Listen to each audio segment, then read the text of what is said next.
Good morning, everyone. Hope you all are good. This is Nilanjana Bera, your art teacher, and today we will be doing Zentangles. This is a part 2 video of the previous week, and the material required for the work are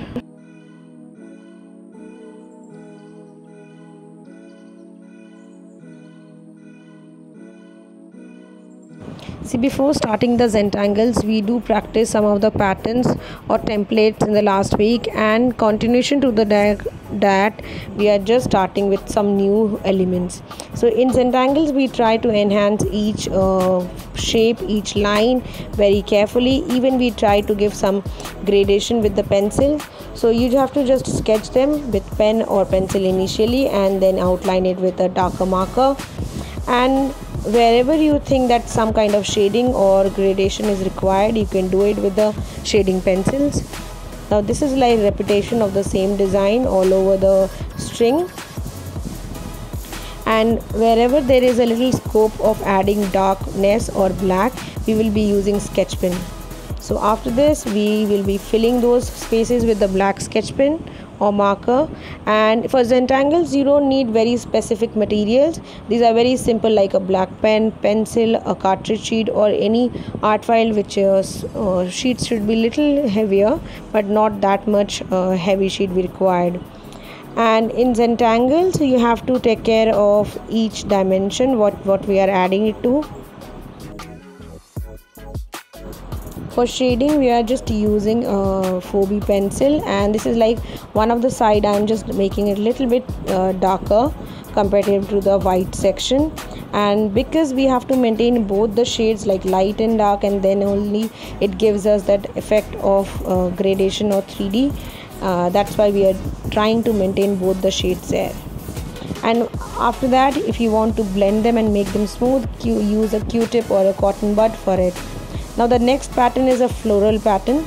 Now what happens in Zentangle, even you can take some organic or natural shapes. Suppose taking a reference or help of a flower. Maybe the flowers can be modified, and just a simpler sketch will be created. And after that, the shape or the thickness or the variations that you can add it. So these can be like simpler design, but trying to make them a little bit more complex with the lines. And some of the section, they are more closer, the lines are more contrasting there.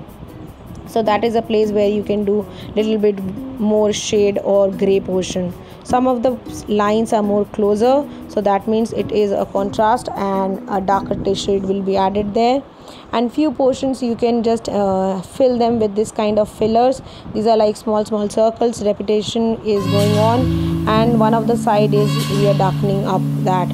So little bit of more focus is required for doing each portion, and repetition. Lot of repetition is there. See, this is a simple black marker sketch pen. I am using it, and just to enhance that design, now a pencil shading will be adding up to this portion. See, wherever you will be adding more closer lines. So closer lines means a darkness, and as we are doing those lines with little apart, that means it's a lighter tone. So we will work accordingly. Even shadow of the previous string can be there on the second flower.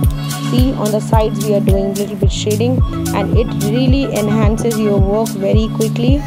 And if you think that eraser you need to use it on that place where you instantly feel that it is need to be used there. So you have to follow your instinct. Whatever you feel, you have to do immediately. Like this is one more string you are creating, and it is also a repetition.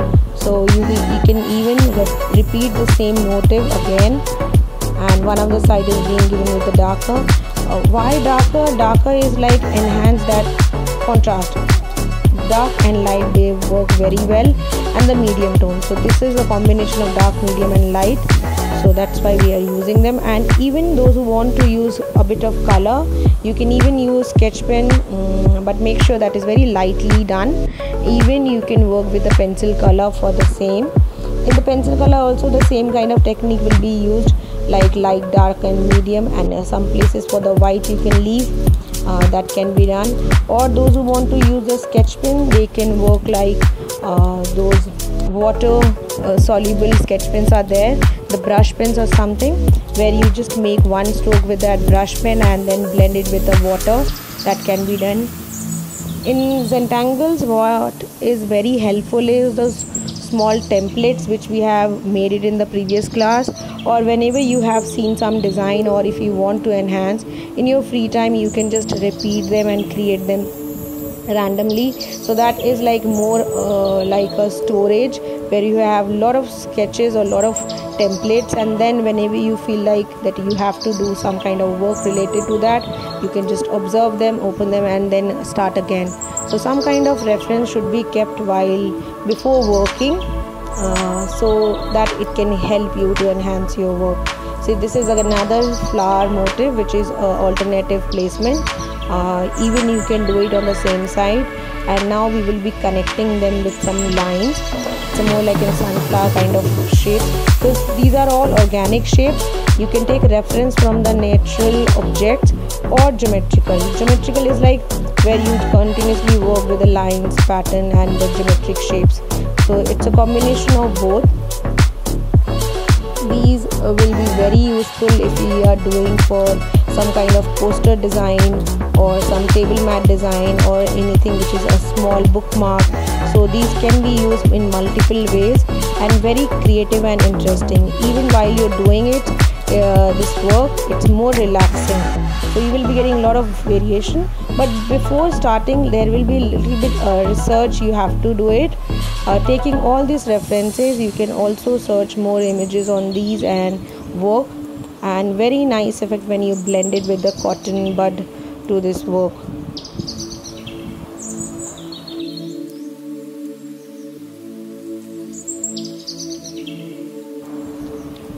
In Zentangle and Doodle, the difference is Doodle is more with the random designs, where you just constantly making the design and without thinking of how perfect it is or how much a proportion is there. But in Zentangles, you somehow try to calculate or try to enhance the same motive with some gradation, with some lines, and with some patterns. So here I'm just creating a locking thread where it is one ring is there, and over that the strings are being overlapped. So each time I'm just trying to create that semicircle shape, and then the two strings which is more like a thread or weaving, that kind of effect. And see again that gradation is being added there just to make it little more effectful. Now in Doodle also you can do something like this, but that is like more connecting one after the other, and not that much of thinking is there. Whatever comes instantly, you just keep working. Here you have to enhance each element very carefully. You have to give more time. You have to be lost in that design. You have to think about that design throughout the work. Even this is like randomly I am putting all the designs on the same page. Even you can create partitions, suppose with some certain lines, suppose some wave or random lines. You can divide the page and then you can fill up the patterns there. So you have multiple options. We will be working on them as well with some of the colors and tangles. So just keep exploring the designs and try to maintain a template booklet where certain designs to be repetitively sketched and drawn there. In your free time you can do that. See, this is one of the style where I am working, creating that partition. Just in the beginning of that design I made a small square so that I can set the design inside that. Even I can take a larger portion, but I somehow feel like this would be better. So you can do something like this. The wave which defines that there is some movement. Wave lines are very useful. Wave always shows that there is some movement, some curve. Straight lines and vertical lines, they are more with the rawness or stiffness. It correlates with that stiffness. Or the horizontal lines, those are the lines with more calmness or stability. And wave is with the movement. So whenever you're creating wave lines, you're contrasting those wave lines, making them too much close or a little apart. That shows that how much darkness and lightness is there in the sheet. And this is the pencil where I have used in the middle of the line just to show a high and low. You can even feel the same by looking at that object, that this is some of the portion are little higher and some of them are more contrast and deeper. In Zentangles you can take reference from the nature where you can repetitively do a same kind of element but trying to enhance it again and again. And in this sheet we are just filling up one design over the other, so we are not basically dividing it. So you can also balance out wherever you think that there is only a single line is required, you can do that. See, in this also we try to leave a small white dot in the center and then enhance it with a darker tone. Now a few designs you can do it very freely, like this is more like a ribbon which is moving from a center, and very shaky lines we are drawing. So you don't have to be very specific, but some of the special element you have to add, that can be like your shading, your darkness, those are the things. See, every place need not to be filled with a very close design or very strong design which is completely filled. Maybe few lines or few strings can also balance out your work. So you have to just think a bit like how you can improve it. So continuously the thinking process, it should be involved here.